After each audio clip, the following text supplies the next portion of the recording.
मैं दुल्हन बनी अपने कमरे में बैठी हुई थी। शादी के जोड़े को बस सुनहरा गोटा लगाकर ही उसे शादी के जोड़े का नाम दे दिया गया था, क्योंकि ऐसा ही कम कीमत का जोड़ा मेरे गरीब माँ बाप मुझे दे सकते थे। मैं बहुत खूबसूरत थी, इसलिए इस मामूली से जोड़े में भी बहुत खूबसूरत लग रही थी। मेरी सहेलियाँ मेरे पास बैठी मुझे विपुल के नाम से छेड़खानी कर रही थीं। मेरे पापा एक कंपनी में छोटे से कर्मचारी थे और उनकी बहुत ही कम तनख्वाह से हमारा गुजर बसर होता था। और फिर मेरे माँ बाप ने कर्ज उठाकर मेरा थोड़ा बहुत दहेज बना लिया था। यहाँ तक कि 18 कैरेट सोने के टॉप्स भी मेरी सास के लिए बनवाए थे। मेरी बारात आ चुकी थी। शादी का पूरा इंतजाम मेरे पापा ने घर के आंगन में ही किया था, क्योंकि बारात बस कुछ ही लोगों की आनी थी और पापा ने कहा कि इतने लोगों का इंतजाम हमारे आंगन में आराम से हो जाएगा। बारातियों के आने पर ढोल की आवाज़ों ने मेरे दिल की धड़कनों को भी बढ़ा दिया था। मेरे चेहरे पर एक मुस्कान सी सज गई थी। नाच गाने की आवाज़ें मेरे आंगन से उठ रही थीं। मेरे छोटे बहन भाई और मेरी सहेलियां बारात देखने आंगन में जा चुके थे। दिल तो मेरा भी बेताब था कि अपनी बारात को देखूं, लेकिन मैं अपनी इच्छा पूरी नहीं कर सकती थी, क्योंकि मैं गांव से बिलोंग करती थी और यहाँ दुल्हन उठकर अपनी बारात देखने नहीं जाती थी। और इस समय मैं भी दुल्हन थी। मैं अभी अपने दिल की बेताबियों को समझा ही रही थी कि जब मेरा छोटा भाई मेरे कमरे में आया। वो बहुत खुश लग रहा था। कहने लगा, दीदी आपकी शादी पर नाचने के लिए बहुत सारे हिजड़े आए हैं और जिनसे आपको डर लगता है। बहुत भंगड़ा डाल रहे हैं हमारे आंगन में, बहुत मज़ा आ रहा है। ये कहकर वो बाहर चला गया। मेरे छोटे बहन भाई मुझसे बहुत ही घुले मिले हुए थे। अपनी छोटी से छोटी बात भी मुझसे ज़रूर करते थे। एक तरफ मेरे दिल में मायके से जुदा होने का गम भी था, तो एक तरफ आने वाली नई जिंदगी को लेकर सपने भी सजा रहा था। मेरी उम्र अभी बस 18 साल ही हुई थी कि मेरी माँ को मेरी शादी की चिंता सताने लगी थी। मुझसे छोटी 2 बहनें थीं और सबसे छोटा बस एक ही भाई था। मेरा रिश्ता हमारे पड़ोस में रहने वाली एक मौसी ने करवाया था। विपुल उनके दूर के रिश्तेदार थे। बस आनन फानन में रिश्ता तय हुआ था। रिश्ता होते ही मेरी सास ने कहा, हमारे यहाँ रिवाज है कि रिश्ता तय होते ही लड़के के घर वालों को उनकी पसंद के कपड़े और जूते दिए जाते हैं। ये मेरी सास की पहली फरमाइश थी। मेरी माँ ने अपने कानों में पहने बुंदे बेचकर मेरी ससुराल वालों को अच्छे से अच्छे कपड़े और उन्हें जूते दिए थे। उसके बाद तो जैसे ये सिलसिला चल ही निकला था। घरेलू फर्नीचर, ज़रूरत की हर चीज़ मेरे पापा ने मुझे इधर उधर से कर्जा लेकर बनाकर दी थी, ताकि उनकी बेटी ससुराल में इज्जत के साथ रह सके।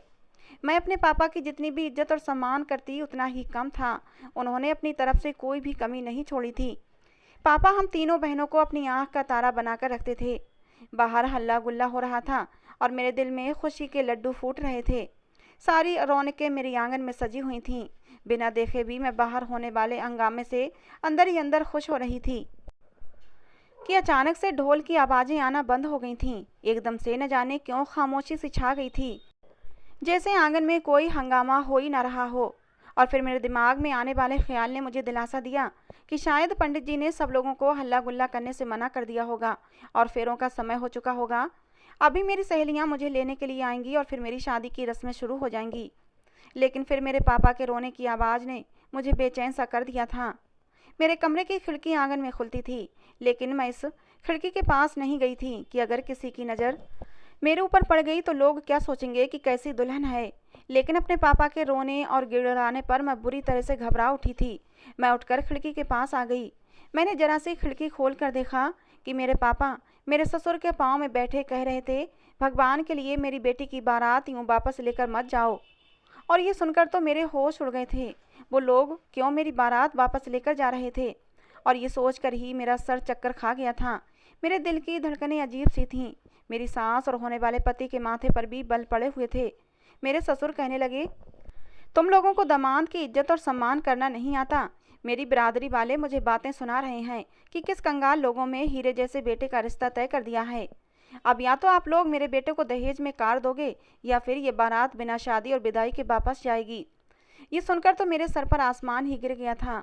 मेरा बाप यूं उनके सामने शर्मिंदगी से हाथ जोड़े खड़ा था, जैसे गरीब होना उसका सबसे बड़ा पाप है और बिना दहेज के मेरी शादी मेरा सबसे बड़ा पाप। मैं इससे ज़्यादा बदहवास क्या हो सकती थी कि मेरी बारात वापस जा रही थी। और किसी बाप के लिए ये सदमा जान लेने से क्या कम था कि उसकी बेटी की बारात का यूं लौट जाना कोई छोटी बात तो न थी।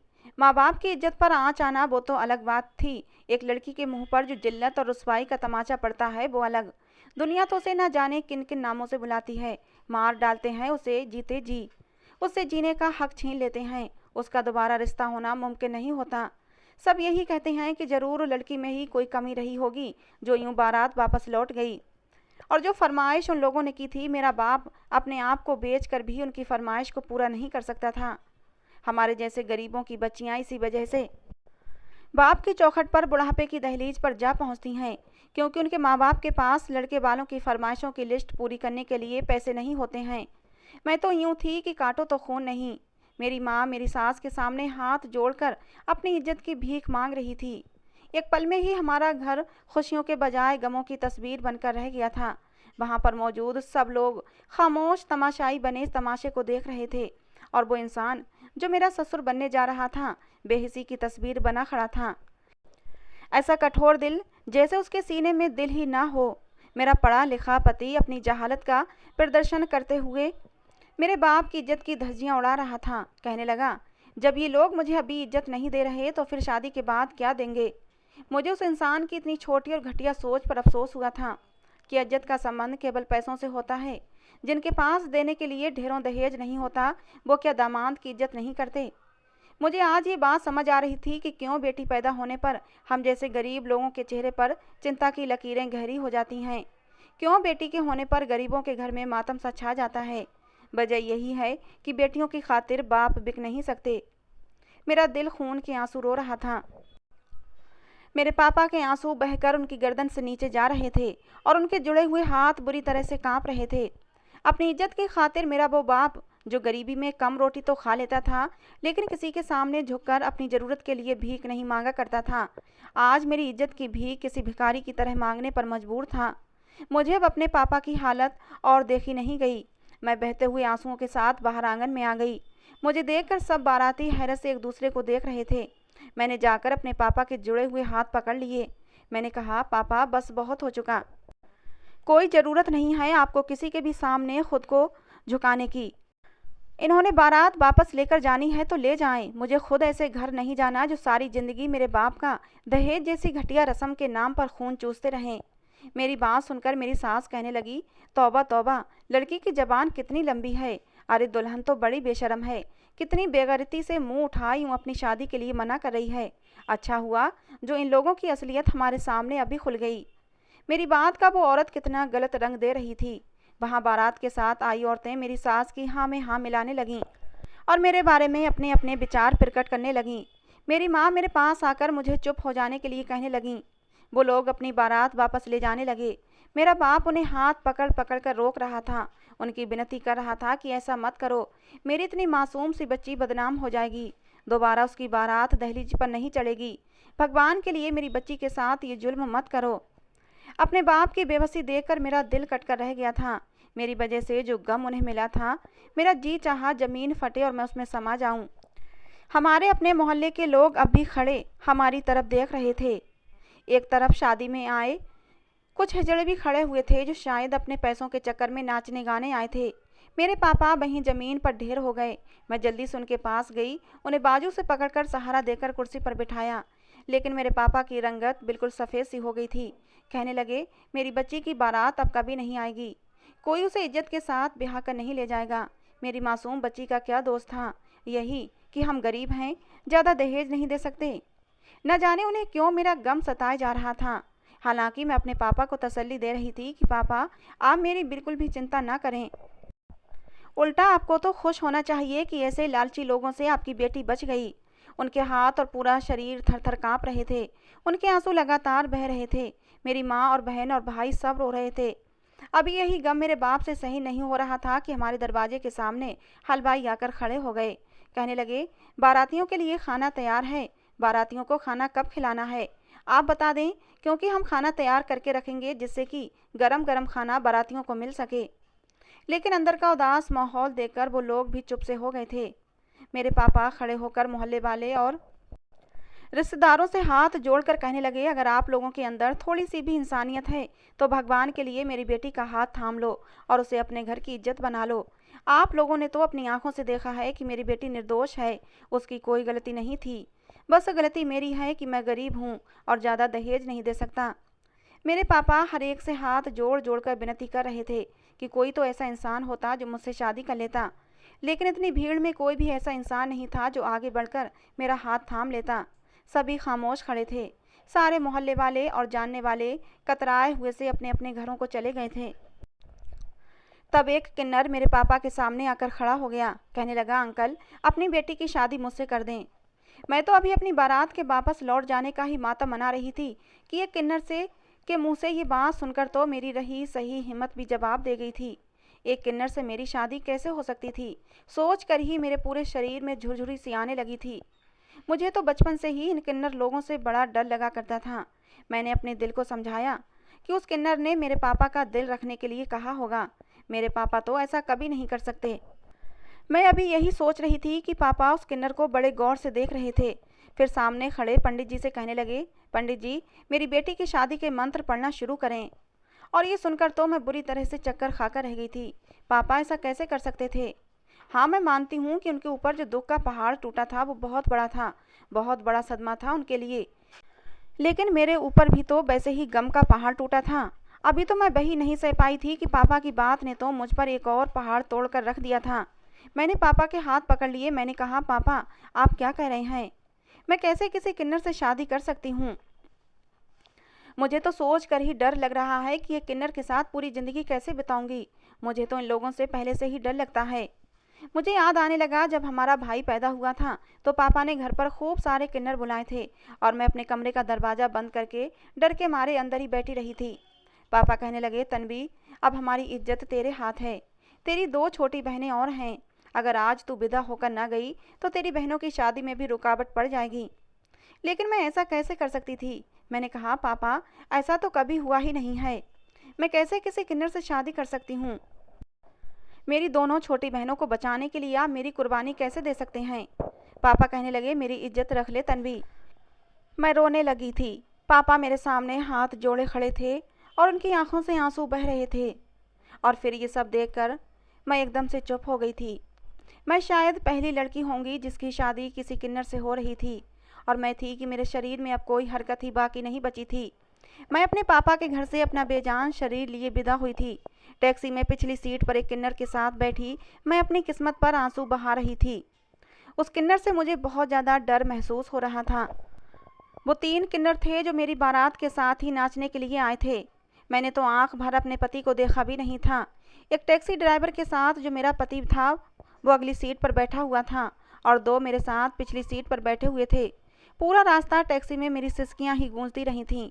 अपने होने वाले पति के हवाले से मैंने आज की रात के लिए बहुत से सपने सजा के रखे थे, लेकिन ये नहीं मालूम था कि मेरी रात एक किन्नर के साथ गुजरेगी। और इस सोच ने मुझे कांपने पर मजबूर कर दिया था। मुझे आने वाले समय का सोच सोच कर ही खौफ महसूस हो रहा था। मैं लगातार रोए जा रही थी। गाड़ी एक छोटे से और पुराने से इलाके के एक छोटे से मकान के सामने रुकी थी। उस किन्नर ने मेरी गाड़ी से उतरने में मदद की थी, जो कि मेरा पति था। फिर वो किन्नर टैक्सी ड्राइवर को पैसे देने के बाद मुझे घर के अंदर ले गया। लेकिन जैसे ही मैं उसके घर में दाखिल हुई, एक तूफान और बदतमीजी देखने को मिली थी। वहाँ 4-5 और किन्नर थे जो एक दूसरे के साथ लड़ रहे थे, अनपढ़ों की तरह, और उनकी उम्र यही कोई 15 से 16 साल थी। मेरे पति की डांट डपट पर वो लोग सीधे हो गए थे। मुझे देखकर अजनबीपन से मुझे देखने लगे। हमारे साथ आए 2 किन्नर ने उन्हें बताया कि हमारे बॉस ने इस लड़की से शादी कर ली है। वो बॉस नाम का किन्नर जो मेरा पति था, शायद वहाँ का सबसे बड़ा था। ये सुनने की देर थी कि वो 16-17 साल के किन्नर नाचने गाने लगे। एक हंगामा सा मच गया था। मैं तो पहले ही अपने गमों से चूर शरीर के साथ अंदर दाखिल हुई थी। ये सब देखकर और भी निढाल हो गई थी। ढोल नाच गाने ऐसे शुरू हो गए जैसे उनके मन की मुरादें पूरी हो गई हों। मैं गेट पर ही खड़ी अपनी ज़िंदगी का तमाशा देख रही थी कि जिसका ख्याल भी एक औरत को जिंदा मारने के लिए काफ़ी था। मेरे पूरे शरीर में बिजली सी दौड़ गई थी जब मेरा हाथ उस किन्नर ने पकड़ा था जो मेरा पति था। मैंने अभी तक उसे नज़र उठाकर नहीं देखा था, लेकिन मुझे उसके बारे में सोच कर ही घिन आ रही थी। मुझे अपने उस हाथ पर चींटियां सी रेंगती हुई महसूस हुई थीं जो हाथ उस किन्नर ने पकड़ा था। वो मुझे सामने बने कमरे में ले गया और कहने लगा, तुम यहाँ बैठ जाओ, मैं बच्चों को खाना खिलाकर आता हूँ। ये कहकर वो चला गया था। बाहर एक शोर सा मचा हुआ था। वो छोटे किन्नर लड़के कह रहे थे, बॉस तो कहकर गया था कि शादी पर जा रहा है, वापसी पर खाना लेकर आएगा। शादी का खाना कितना स्वादिष्ट होता है। हम तो इंतजार कर रहे थे कि हम खूब ढेर सारा खाना खाएंगे, फिर हम क्यों रूखी सूखी रोटी के साथ आमलेट खाएं। वो बच्चे फिर से कहने लगे, बॉस कैसी दुल्हन के साथ तुमने शादी की है, खाना तक नहीं दिया। बाहर की सारी आवाज़ें अंदर तक आ रही थीं, लेकिन मेरा पति, जिसे सब बॉस कहकर बुला रहे थे, उसकी एक ही दहाड़ पर सब चुप हो गए थे। यहाँ तक कि मैं भी अपने कमरे में बैठी कांप कर रह गई थी। उसने कहा कि चुपचाप खाना खाओ और आराम से कमरे में जाकर सो जाओ, मुझे कुछ भी बहस नहीं चाहिए। उसके बाद बाहर से किसी शोर की आवाज़ नहीं आई थी। 1 घंटे तक मैं अपनी बुरी किस्मत पर रो रो कर मातम मनाती रही, और तभी मेरे कमरे का दरवाज़ा खुला तो मेरा दिल मेरे सीने के अंदर थम सा गया था। दरवाज़ा बंद हुआ तो मुझे लगा मेरा सांस घुटने लगा हो। एक किन्नर की संगत का सोचकर मेरी रूह तक लरज गई थी। वो इंसान उस समय लेडीज़ कपड़ों में नहीं था, बल्कि अब उसने अपने कपड़े बदल लिए थे। जब वो मेरे घर नाच गाना करने के लिए गया था, उस समय उसने एक साड़ी पहन रखी थी, लेकिन अब उसने वो साड़ी उतार कर जीन्स और शर्ट डाल रखी थी। लेकिन मेरा ये हाल था कि आज मेरा दम ही निकल जाएगा। वो मेरे करीब आकर बैठ गया और कहने लगा, मुझे बहुत अफसोस है जो कुछ तुम्हारे साथ हुआ है। ये कहकर उसने मेरे कांपते हुए हाथ को थाम लिया था। मेरी नज़र उसके खूबसूरत हाथों पर गई थी, जिनके नाखूनों पर नेल पॉलिश लगी हुई थी। उसके हाथ और मेरे हाथों में कोई ज़्यादा अंतर नहीं था। उसके हाथ लड़कियों की तरह खूबसूरत नज़र आ रहे थे, और उसकी संगत का सोचकर ही मेरी हालत ख़राब सी होने लगी थी। यहाँ तक कि अब मेरे अंदर गुस्सा भरने लगा था। उसे क्या ज़रूरत थी आगे बढ़कर मुझसे शादी के लिए हाँ करने की। जैसे सब लोग खड़े तमाशाई बने तमाशा देख रहे थे, ये भी चुपचाप तमाशा देखता रहता और घर चला आता। जब इसे पता था कि ये किन्नर है तो क्या ज़रूरत थी एक नॉर्मल सी लड़की से शादी करता। मेरी सांसें गुस्से के मारे अब तेज तेज होने लगी थीं। ऐसा लग रहा था जैसे मेरे पूरे शरीर से जान ही निकल रही है, और फिर पता नहीं मैं कब अपने होश खो बैठी थी। बात ही ऐसी थी, कोई भी लड़की ऐसी सिचुएशन में या तो मर सकती है या बेहोश हो सकती है, और मैं भी बेहोश हो गई थी। जब मेरी आँख खुली तो मैं अकेली बेड पर लेटी हुई थी। वो आदमी ज़मीन पर बिस्तर बिछाए सो रहा था। मैंने पहली बार उसका चेहरा देखा था। शक्ल से तो वो लड़का ही लग रहा था, लेकिन औरतों की तरह उसके हाथ पैर बहुत ही खूबसूरत थे। उसकी रंगत भी बहुत ही गोरी सफ़ेद थी। हाँ, सर के बाल एकदम मर्दों जैसे ही थे। मैं गौर से उसका जायजा लेने में लगी हुई थी। अभी अपने शादी वाले सुर्ख गोटे वाले लहंगे में ही थी। मैंने कमरे में मौजूद अलमारी खोल कर देखी तो बहुत से लेडीज़ कपड़े रखे हुए थे। क्योंकि मैं एक किन्नर की पत्नी थी तो मुझे कपड़े तो आसानी से मिल सकते थे, मैंने सोचा, और एक कड़वाहट मेरे अंदर तक उतर गई थी, जो कि सच्चाई थी। मैंने अपने कपड़े बदल लिए और वॉशरूम से बाहर आई तो बॉबी उठ गया था। उसने मुझ पर एक भरपूर नज़र डाली थी कि उसकी बेताब सी नज़र पर मेरे पूरे शरीर में चींटियां सी रेंग गई थीं। मुझे अपनी इस हालत पर हैरत हुई थी। वो मर्द तो था नहीं, लेकिन उसकी नज़र इतनी तेज और दिल में उतर जाने वाली थी। मैं उसकी इतनी तेज और दिल में उतर जाने वाली बेताब नज़रों की ताव न ला सकी। मेरे दिल की धड़कनें बढ़ गई थीं। मैंने जल्दी से अपनी नज़रें झुका लीं। उसकी नज़र ने मुझे गड़बड़ा के रख दिया था। मैं बेड पर आकर सिमट कर बैठ गई थी। वो भी सीधा वॉशरूम गया था। बाहर आते ही कमरे से बाहर निकल गया। थोड़ी देर बाद मेरे लिए एक गिलास दूध लेकर आया था। कहने लगा, इसे पी लो, तुम रात से भूखी हो। मुझे भूख तो बहुत तेज लगी थी, लेकिन मैंने वो गिलास नहीं पकड़ा। वो शायद मेरा डरा हुआ चेहरा देखकर मेरे अंदर की हालत समझ गया था। कहने लगा, मुझसे डरो मत, मैं तुम्हें कुछ नहीं कहूँगा। चलो, शाबाश, इसे पी लो, मैं तुम्हारे लिए अभी नाश्ता बना देता हूँ। मेरे हाथ में वो गिलास का दूध देकर बाहर निकल गया था। मैंने घूंट घूंट वो दूध अपने अंदर उतारा था। फिर वो मेरे लिए नाश्ता ले आया। 2 दिन तक मैं कमरे में ही रही थी।